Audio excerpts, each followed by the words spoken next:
open box video of your multi-lane scanner for your new Ovvi POS system. So once you get the whole system, you're gonna open the box.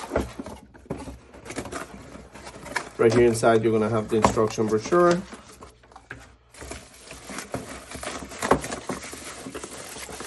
Inside this bag, you're gonna have the scanner.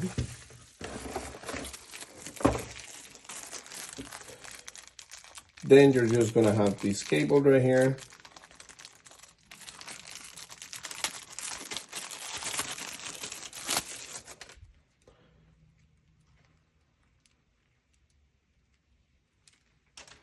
And then you're gonna see two different entrances. This one right here is the one that you're gonna connect to the scanner. And the USB side is gonna go into the POS, which I'm gonna be teaching you in a future video.